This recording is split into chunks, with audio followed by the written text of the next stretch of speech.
rahmatullahi wa barakatuh. Bismillah, alhamdulillah, salatu wassalam ala rasulillah wa ala alihi wa ashabihi ajma'in. Welcome everybody from around the world. My name is Bilal Abdul Kareem and this is the BAK show, where we're going to be discussing some issues which are important, topics which are important to you, the Muslim Ummah. I am, of course, your host, Bilal Abdul Kareem. During this show, we want to make it very clear that we try our best to get it right and to bring the facts that go along with it. Now, if we should fall short in that regard, then we are very open to any type of additional questioning or additional scrutiny or things of this nature. Because at the end of the day, this is a news show and we want to make sure that we get it right. So, once again, I am your host, Bilal Abdul Kareem, and we are broadcasting on Telegram and we're also broadcasting on YouTube. All right, everybody. So we're going to get started here. But first, before we do get started, I want to let everybody know about a project that we're working on here. We're working on a project which can be found at our crowdfunding page, which is medina.com/voices of truth. Now, what's Voices of Truth? Well, Voices of Truth is a project that I am heading here in Syria, wherein we are documenting the crimes which were committed by the Assad regime. But the way we're going about it is that we are going to the people, the victims who were victimized by Bashar al-Assad, and therefore they can tell you their stories directly. Imagine somebody that was locked away in one of Assad's dungeons or was under torture. He never thought that he would have an opportunity to be able to tell the people his story. Well, he does now, and we need your help. So we really want you to take a look at our crowdfunding page, and that's on medina.com/voices of truth. Once again, that's Medina, MADINAH.com/voices of truth. And you can help us out with $10, $100, $1,000, whatever you can do. Brothers and sisters, it would be such a big help because we go all around the country. We're trying to get the stories. We need staff. We need gasoline. We need so many different things, and you can help us with that. Okay, brothers and sisters, as we made mention, this is your show, and you're going to have an opportunity to ask the questions. So, everybody ready? All right, then let's get started. Bismillah. First of all, we're going to be, we've got Muhajireen here, and he's from Falls Church, Virginia, and he says, Assalamu alaikum, watching from Falls Church, Virginia. MashaAllah, Jazakallah khair. It's always good to see you. We've got Nalino here who says, Assalamu alaikum, what's good, Bilal? There's a lot of good that's going on, but there's some other stuff that's going on that's not so good. And we're going to have to talk about that. One of the things that we're going to have to start off with talking about is the loss of Suweida. Suweida is in the southern part of the country. In the south of the country, you've got Suweida, you've got Dara, and you've also got Quneitra. These are the three provinces that make up southern Syria, and that's south of Damascus. Now, what's on the other side of Dara, Quneitra, and Suweida? Israeli territories. Now, Quneitra is already controlled for the most part, by not Israeli-backed forces, by Israeli forces, direct from the IDF. However, on the other side, you've got Suweida, which is controlled by Hikmat Hijri, who is an Israeli-backed Druze warlord who is running Suweida. Now, that's problematic. Why? Because the Bedouin tribes last month went in and cleared out a good portion of the villages and a good portion of the city of Suweida. But for some unknown reason, it's been lost, and the government troops are only on the outskirts of Suweida. Now, up until now, we have not had a satisfactory answer from the government. That's the government of Ahmed Shara, formerly known as Abu Muhammad Jolani. We have not gotten an explanation in terms of why that is, how that happened, and how we are looking to deal with the situation there in Suweida. But now let me tell you why it's problematic for a lot of different reasons. Number one, Quneitra is here. Suweida is here. In the middle, you've got Dara. Now, Dara is technically under the control of the government in Damascus. But the real issue here is that Dara is basically, in terms of troops governing it, a no man's land, because Benjamin Netanyahu said back in March that he refused any armed troops on the borders of the Israeli borders. And that's been complied with, because I've been there and I've seen there are no government troops in southern Dara on the border. Okay, so in effect, the Israelis could theoretically simply just close off anything north of the border, and that means that basically southern Syria is now under the control of Tel Aviv. That's not an exaggeration at all. That's the reality of the situation. Quneitra, IDF forces, you've got Suweida under Israeli-backed forces. It's just Dara that's left, and Dara is not defended by government troops from Damascus. So that's a real problem, brothers and sisters. But we're going to talk more about that as we go along. Let's get back to your questions here. Inspire is here, and Inspire is saying, why is this new Syrian government going in the direction of most, if not all, other Arab dictatorships? I don't know, brother. I wish I could tell you. But the reality is that they are going in the direction of dictatorships. The Islamic Sharia that was advertised to the fighters for the years that they fought Bashar al-Assad, and they were advertised that they were fighting to spread Islamic Sharia, hasn't materialized as of yet. And that's real. Anybody doesn't like that or whatever the case is, I'm sorry, guys, but on this show, I got to give it to you. I got to give it to you straight. The Islamic Sharia that the brothers and the sisters were pining for, struggling for, and hoping for, it hasn't materialized. I mean, you've got the new government of Ahmed al-Shara doing joint operations with the Americans. How did that happen? Up until now, the Syrian people haven't had an explanation in terms of how that happened. And I'm sure I have no idea. But I'm going to go so far as to say that it's not the first time. I know this is going to get me in trouble, but the reality is that I just got to just let you know. Next. But, going back to Inspire's question, he made mention that, why are they going in the direction of the other Arab dictatorships? Let me explain how the Americans work. What they want, what they need is for you to be, as the leader of a nation, to be totally dependent on them. Just take Abdel Fattah al-Sisi as a case in point. The Egyptian people hate Abdel Fattah al-Sisi. And what they want, Abdel Fattah al-Sisi keeps himself separate from them. Okay?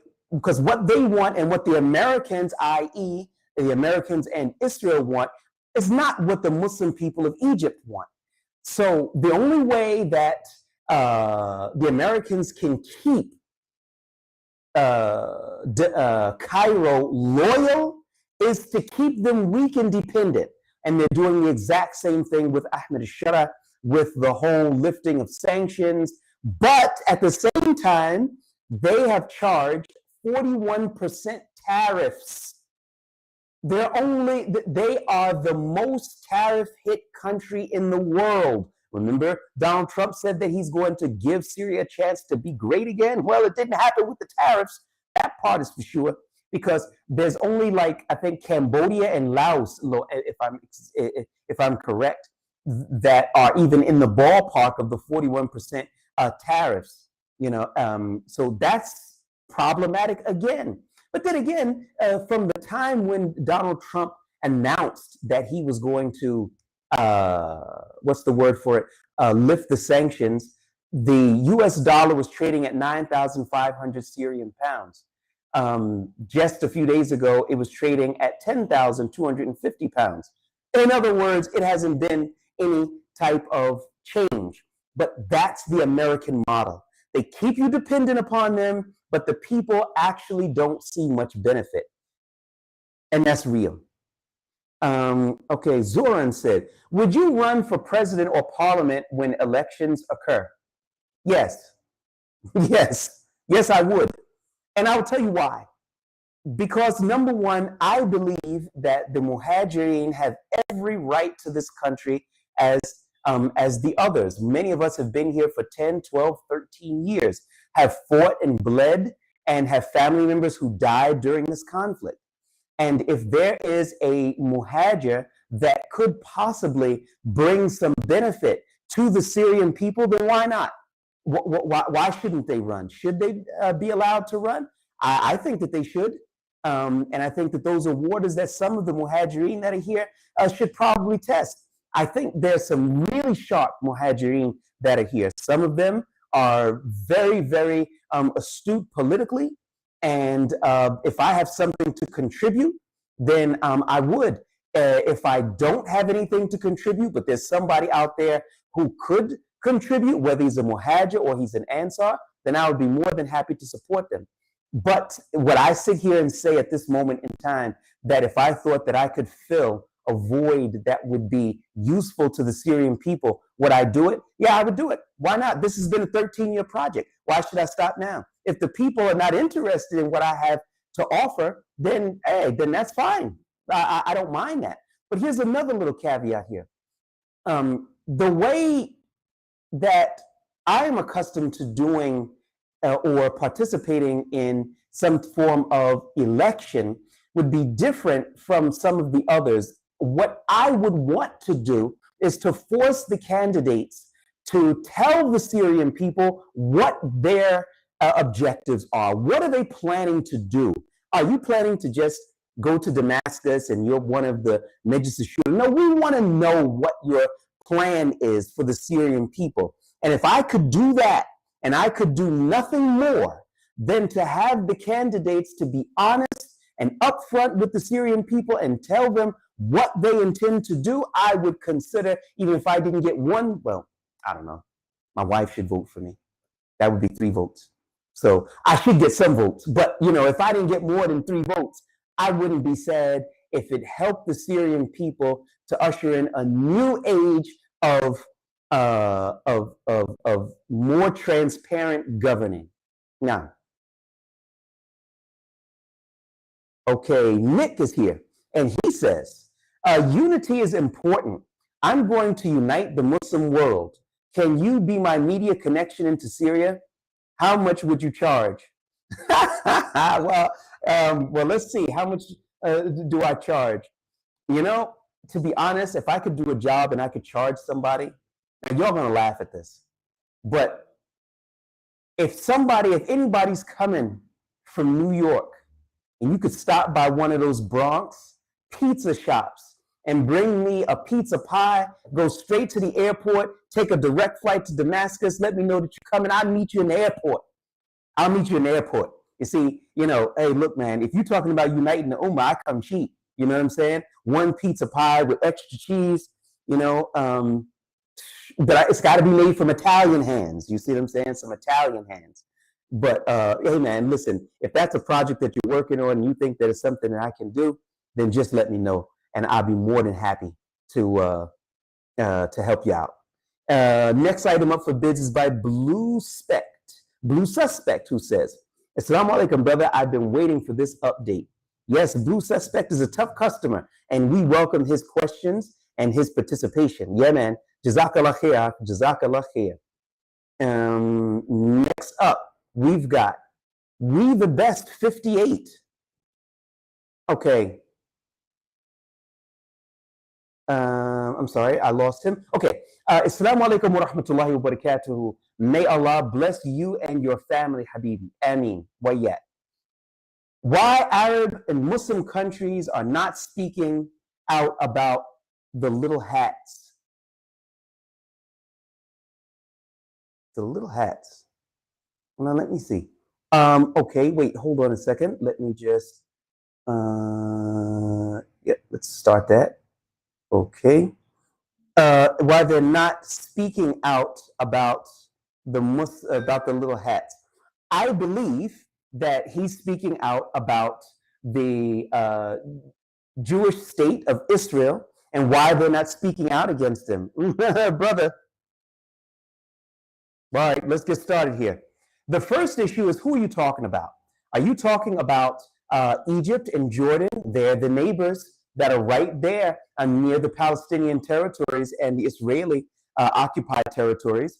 Well, on the real to real, why aren't they speaking out? Those guys are bought and sold. Oh, by who? The Americans. That's who. Because the number one recipient of U.S. aid in the world is one, Israel. Number two, Egypt.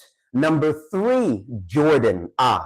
Now, that makes things a whole lot clearer. Remember, we talked about dependency on the Americans? Well, there you have it, brothers and sisters. The Egyptian economy is hit. The Egyptian pound was trading at like £7, maybe 50 or 30 piastre at the time of the fall of Mohammed Morsi, the elected president. May Allah have mercy on him. Ameen. Now it's trading for over 50 Egyptian pounds for $1 US. How's that for economic dependency? Now, what happens if Abdel Fattah al-Sisi loses that $1.3 billion that the United States government bankrolls him with under the guise of military aid and things of this nature? He's going to be in a lot of trouble. The Egyptian people would eat him alive. And then we go over to the other side of the border, which is Jordan. The Jordanian king, Abdullah, has to get the begging bowl every year and go back to Washington to make sure that that Washington is going to pony up. Now, why is Washington giving them such aid? Is it just by coincidence that the neighbors of the Palestinian territories and the Israeli occupied territories are the biggest recipients of their aid, with Israel being number one there in the middle, and then you've got Egypt on one side, and you've got Jordan on the other side? Anybody think that happened just by itself? Oh, wait a minute. Of course it didn't happen like that, because that's a part of their foreign policy. So that's why the Jordanians and Egyptians ain't speaking. But then when we go further out, the Emiratis are what we would call Zionist Arabs. They are for the Zionist project. They've been backing them. They've been criticizing the resistance, and they've been doing it for a long time now. It just hasn't been quite as overt as it is now, because they feel that the Palestinians are defeated and the knockout blow is getting ready to come. Well, the knockout blow was supposed to come October 30th, 2023, and it was supposed to come a long time ago, and it didn't come yet. Now, they have the Palestinian people on the ropes, but they haven't gone down yet. And I think that Nahyan family that's in Abu Dhabi, I think they're in a lot of trouble, because the Ummah is not going to forget their support of the Zionist project, and Allah knows best. There are other countries, but that's just a thumbnail sketch in terms of what we're looking at right now. Now, we've got Zoran here, who says, I just heard Syria ask Russia to reestablish military posts in Suweida. Thoughts? No, I did not hear that they asked the Russians to establish a military post in Suweida. I couldn't imagine what the Russians would be interested in Suweida, nor would they want to act as a buffer between the Israelis and the Syrians. There's no benefit in it really for them. There's nothing strategic for them being near Israel's border. So no, I don't believe that that is correct. We'll have to check that. We'll have to check that again. Okay. The next item up for bids is Blue Suspect. He's back again, as I knew he would, because he always comes up with some good questions. He says, brother, our Ummah became victorious because we used to be master strategists. Do you see any good strategies by the Syrian leaders right now? I'm going to have to differ with you on this one. I don't think that we became victorious because we're master strategists. I think it's because of our obedience to Allah subhanahu wa ta'ala and sincerity to Him and His Messenger, sallallahu alayhi wasallam. I think that that's what corrected the first part of this ummah, and that's what's going to correct the last part of this ummah. I don't think it's because we're great strategists. Yes, I do think that we are great strategists, or we have great strategists, but that's not why I think that this ummah was successful. And I don't think that's how we're going to be successful in the future. So with that in mind, I would like to say that if we return to the ta'atillah, to obedience to Allah, brothers and sisters, we could face these enemies down. I'm telling you, they're not as strong as people think. I'm telling you, if you look at the Israelis have been fighting Hamas for over 2 years. They've been backed to billions of dollars of all types of weaponry and political cover that they could possibly want. And you still didn't defeat Hamas. What's up? What's up? Where is this going? And we're supposed to be afraid of the Israelis? Well, I tell you one thing, I ain't afraid. And I don't think there are a lot of other people here that are afraid. Actually, I think there are a lot of people here who are salivating to have an opportunity to fight the Israelis. And I would be lying if I think that their opportunity wouldn't come a lot sooner than people expect. Now, so do I see any good strategies right now by the Syrian leaders?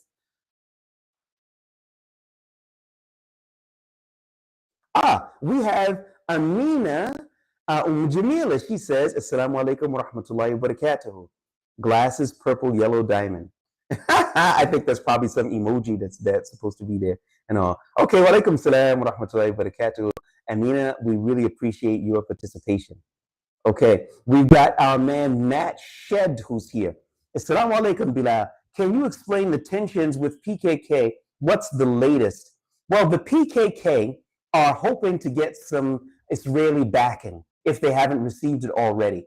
They want there to be a corridor from their northern enclave, where they control somewhere around 35% of the country, and a corridor, a land corridor, down to the Suweida territories, where Israel's guy, Hikmat al-Hajri, is holed up.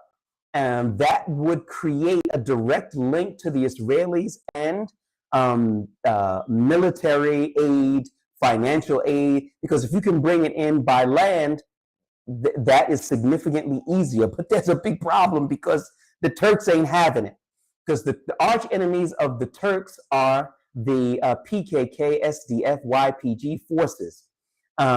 So this is going to be a real issue that's going to play out. Of course, the Turks are on the side of Ahmed Shara and his new government. And will there be a military showdown? I think that there will be, but I don't think it's going to be just yet. But if you want peace, then you prepare for war. And military assets have been moved to the borders on the Turkish side, just in case there are any Kurdish militia force movements. Now, okay, okay, we've got Melino here, and we say, what's your opinion on the SDF conference that wanted a federal secular democratic government? It was funny how sheikhs were aiming for a secular country. LOL. On the real to real, here's the real deal. All that was a conference to be able to put people together so that they could try to sink the new Sunni government of Ahmed Shara. That's what it was about. You had representatives from the Alawite community, which is Bashar al-Assad's remnant community out in the Latakia area. You had participants from Suweida, that's Hikmat al-Hajri. He joined in by way of Telelink, or whatever they're calling it these days. Also, you had Madhum Abdi, who's the head honcho behind the Kurdish militia forces.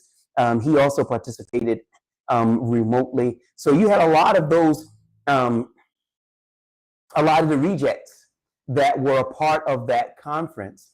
and calling for a secular thing. None of those people are religious. Well, Ahmed Shara's rule is not religious either. But you've got more religious fighters on that side of the divide because that's what they fought for, even though they didn't get it as of yet. Cough, cough. But there's a much more Islamic element or religious element, we would say, in the areas under the governorship of Ahmed Shara. But if you'll take the PKK, SDF, YPG, these are not religious movements. Hikmat al-Hajri is a Druze sheikh, but he is not a religious one from the reports that have reached us. So those are not really, and the Alawites are totally bereft of any type of real any type of real religious practice. So yeah, I don't think that you're going to expect anything except some type of reject policy from the rejects, and Allah knows best. Nick also has come back and he said something. What Islamic Sharia is the new government not doing? Okay, well, let's talk about it. The first issue is the way that they are treating their prisoners. Prisoners are routinely tortured. I said it and I'm going to say it again. Anybody wants to challenge me on it, I'm ready. Prisoners are routinely tortured. That's not a part of Islam. Justice is one of the main things that is established en route and Islamic Sharia, just off the top of our heads.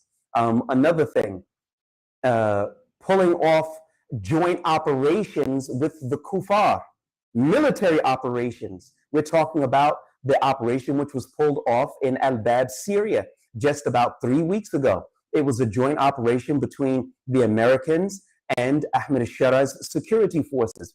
The Americans even admitted to that. So we never received any type of official statement in terms of what the heck were American forces doing, pulling off an operation inside of Syria, let alone with the Muslim forces.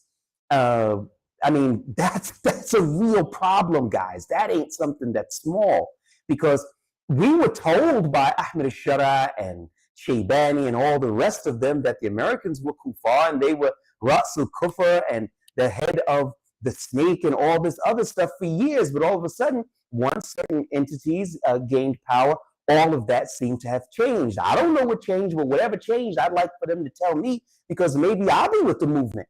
I doubt it, but I think that I would like to know, and I think that there are millions of other people who would like to know too.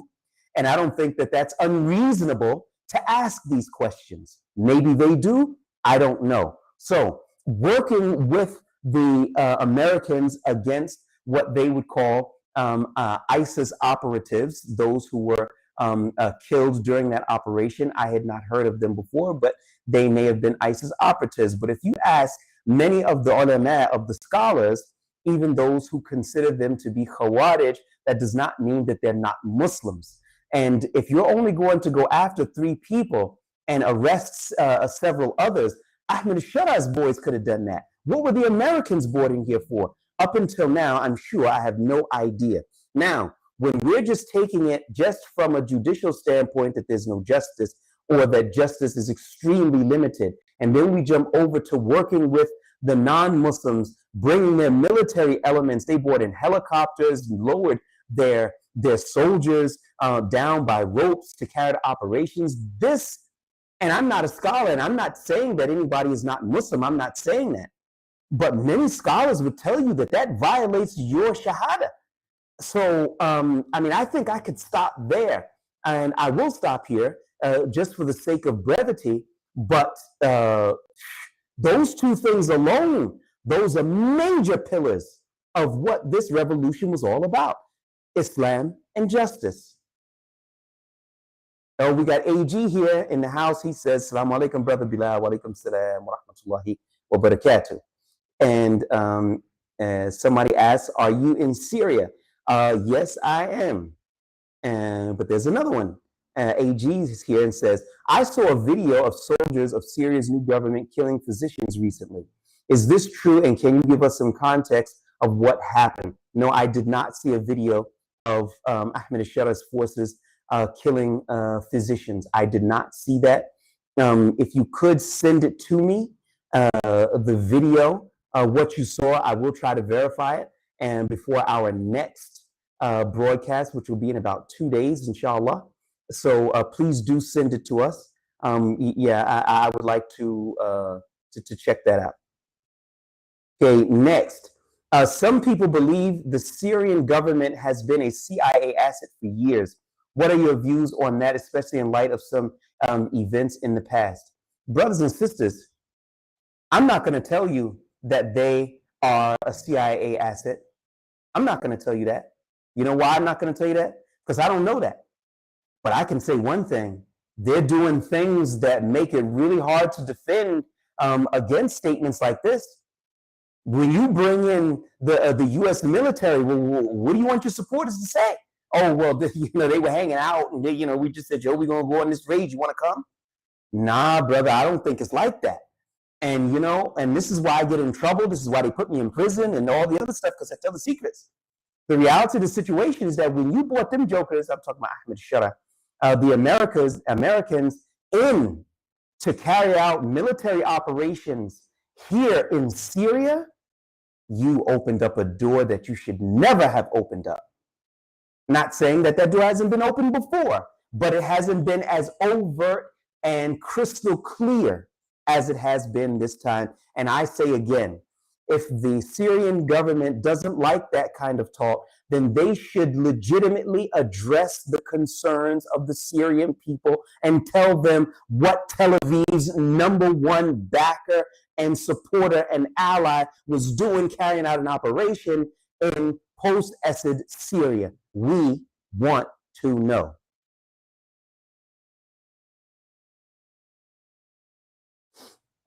Next item.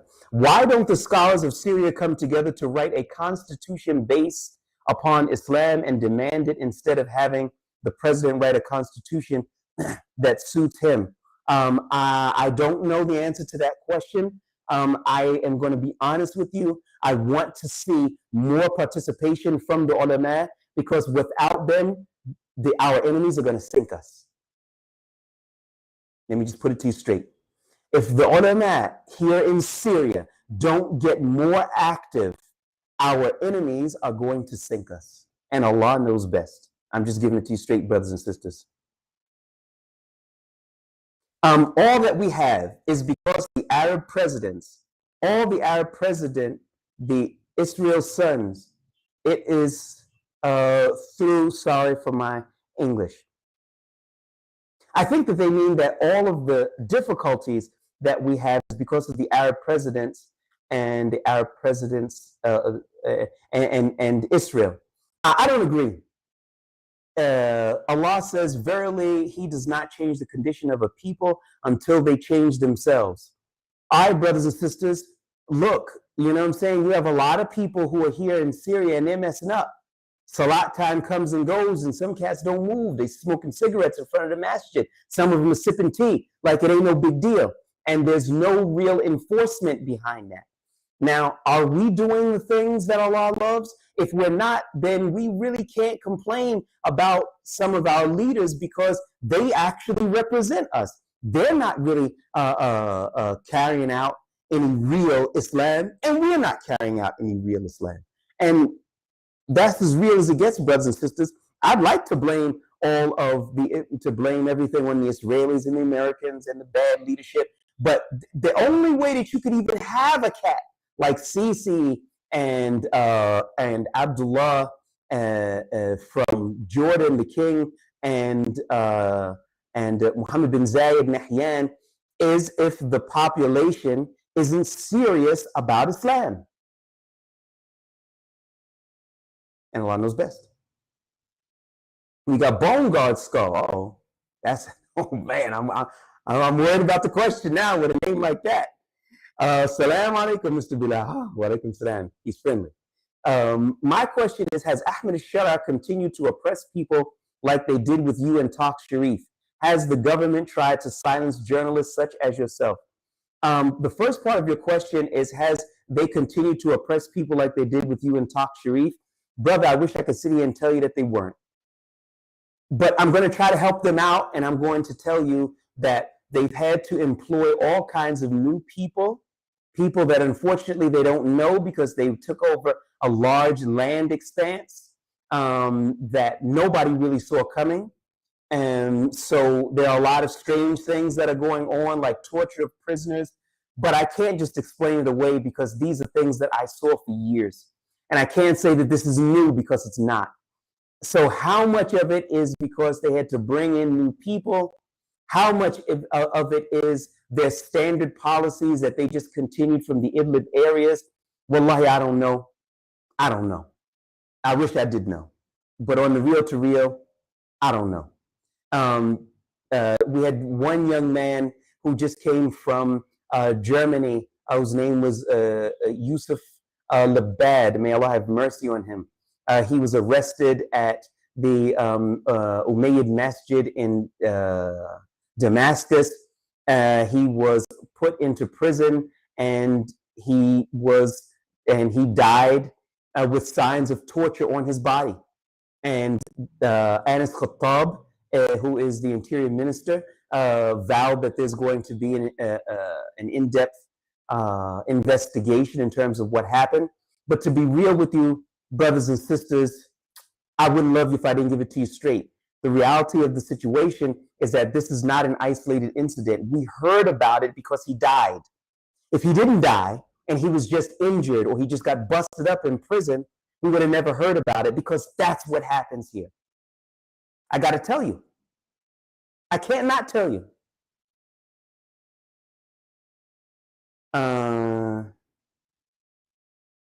Melino says, I'm really interested on your opinion on the martyr Saddam Hussein.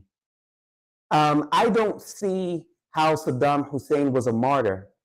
I don't see that. His last words were La ilaha illallah Muhammadur Rasulullah sallallahu alayhi wasallam before he was hanged. I say he died as a Muslim. I could definitely say that. But how did he become a shaheed?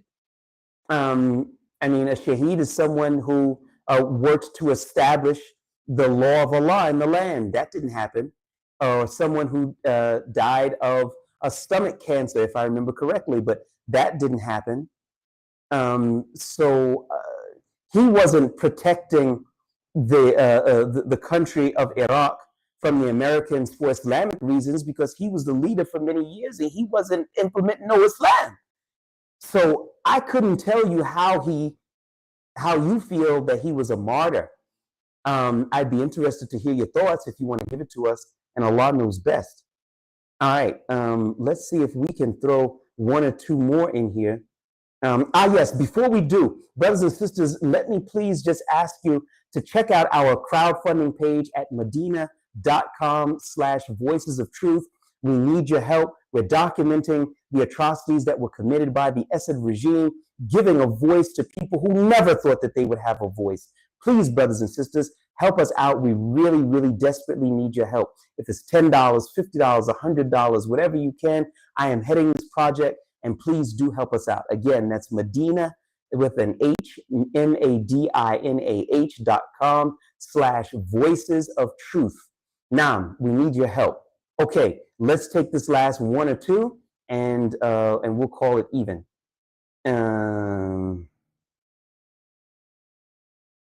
Okay, we got a historian here, and he says, I know it's been a long and hard time fighting Bashar. Yes, it has been. However, why stop at just liberating Syria? Why doesn't the Syrians mobilize while they're war ready, and head over to Yahud? There's a saying that I heard, I'm not sure who said it actually, but victory loves preparation. And to be honest with you, the Syrian military is not prepared for that. They're not prepared for that. They may have to fight them, but fight them defensively. But just to say we're going to continue the fight and carry it to Tel Aviv, I just don't think that they have the horses for that. Actually, I know they don't have the horses for that. And so, and Allah subhanahu wa ta'ala knows best.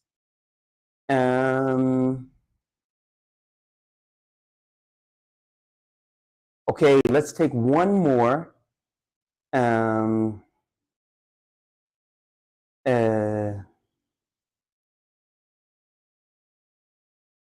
Okay, last one, Muhammad Hussein, who says, do you think there's a disconnect between Ahmed Sharat, Jolani, and HTS? Do you think they'll move against him? I don't think anybody here wants to see anything like that. I don't think so. I think more managerial turmoil isn't the answer. I think that it's very important that that Muslim, Islamically oriented voices within the government are heard and raised. But I don't think anybody here would want to see that. But they want to see reform, some Islamic reform, some real Islamic reform. But I wouldn't think that anybody would be happy to see them, quote unquote, moving against him. And Allah knows best. All right, y'all, we're going to wrap this thing up. May Allah make it easy for all of you. Please. I'm so happy that Allah gave me the opportunity to be able to speak some of these truths to you. I hope and pray to Allah that we will be able to do this on a much bigger platform to the Ummah, and we could really use your help. If you can help us out with that, please visit our page. That's at Medina with an H, medina.com/voices of truth. I am your host, Bilal Abdul Kareem. Jazakum Allah khair. Assalamu alaikum wa rahmatullahi wa barakatuh.